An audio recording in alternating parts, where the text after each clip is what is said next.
ሆድህን ብልትህንና ምላስህን ተቆጣጠር። ማደግና መለወጥ ከፈለግ ሆድህን ብልትህን ምላስህንና ራስህን መቆጣጠር መቻል አለብህ። ሆዱን ብልቱንና ምላሱን መቆጣጠር የቻለ ሰው 99% የሚሆነውን ችግሩን ያስወግዳል። የሰው ልጅ ጠላት ሆዱ ብልቱና ምላሱ ናቸው። እንመልከታቸው። ሆድን መቆጣጠር። ሆድ በዚህ አግባብ ከምግብ ጋር ብቻ የተገናኘ አይደለም። በቃኝን የማያውቅ ምስጋናን የማያውቅ ለጥቅሙ ብሎ ህሊናውን የሚሸት ሰው ለችግርና ለአደጋ የተጋለጠ ነው። ያገኘውን ሁሉ የሚያግበሰብስ ሰው ሰውነቱን ከማበላሸት አልፎ ራሱን ለስኳር፣ ለደም ግፊት፣ የልብ ህመም፣ ድካም ያስገዛል።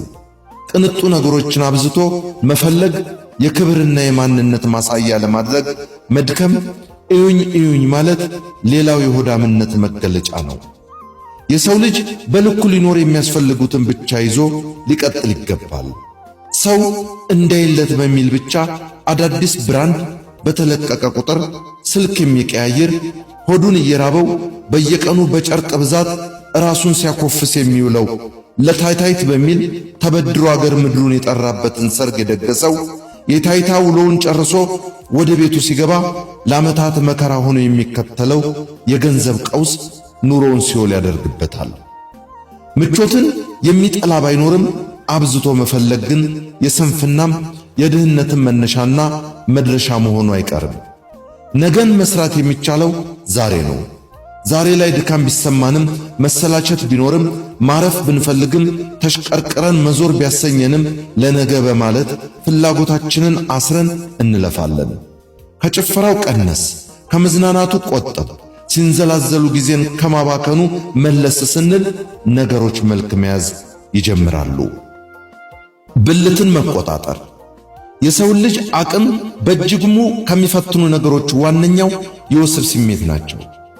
ልጓም ካልተበጀለት ትዳርን ያፈርሳል፣ ቤተሰብ ይበትናል፣ ስምን ያጠፋል፣ መልካም ዝናን ያጎድፋል፣ ከምንም በላይ ጸጋን ይገፋል፣ ሞትን ያመጣል፣ ቀጣይ ሕይወትን ያመሰቃቅላል። ካገኟት ሴር ጋር አሸሸ ገዳሜ ማለት፣ ኦንላይን የተገኘችውን ሁሉ ሲጀነጅኑ ማምሸት፣ መንገድ ዳር የቆመችውን ሁሉ ልሸኝሽ ብሎ መጋተት፣ ስልኳ ያለህን ሁሉ እየቀጠርክ መጋደም፣ ነገ በሕይወትህ መልሰህ የማታስተካክለውን ከባድ አደጋ ይዞ ይመጣል። ብልትን ብቻ ማዳመጥ፣ ለደቂቃዎች እብደት፣ ራስን አሳልፎ መስጠት የዓመታት ጸጸትና ውርደት ያከናንባል። ተጠያቂነት የሌለው የስሜት ግልቢያ መጨረሻው ጥፋት ነው። ምላስን መቆጣጠር ከመጠኗ በላይ አቅም የተሸከመች ነገር ግን ብትኖር ምላስ ናት። ቃል ያድናል፣ ቃል ይገድላል እንዳሉን የቃል መፍሰሻው ምላስ ናት። የአብዛኛው አለመግባባትና ግጭት መነሻው ጥንቃቄ የጎደለው ንግግር ነው። ሐሜት፣ ውሸት፣ ዘለፋ፣ ጉንጭ አልፋ ክርክር፣ ጭቅጭቅ የደቂቃዎች ዕድሜ ሊኖራቸው ቢችልም መዘዛቸው ግን ያመታት ሊሆን ይችላል።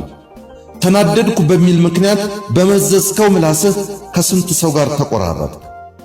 እንደ ቀልድ በተወረወሩ ቃላት ስንት ትዳር ፈረሰ። ባሉባልታ ስንቱ ቤቱን ጥሎ ተሰደደ። በሐሜት ስንት ጓደኞቻችን አጣን።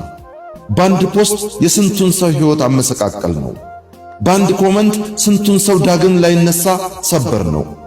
ከምላስ በፊት ጭንቅላት፣ ከማይረባ ክርክር ዝምታ፣ ከማጥላላት በፊት መረዳት ቢቀድም መከበርን እናተርፋለን። ምላሱን በሆነው ባልሆነው ሁሉ የማያወጣ ሰው በየሄደበት የታመነ ነው። ለአንዱ ጾታ የተጻፈው ለሌላኛውም ይሠራል። እግዚአብሔር ማስተዋልን ይስጠን። አእምሮ ምግብ እንዳዘጋጀው በለጠ እሸቴ ዘሀገረ ኢትዮጵያ እንዳቀረበው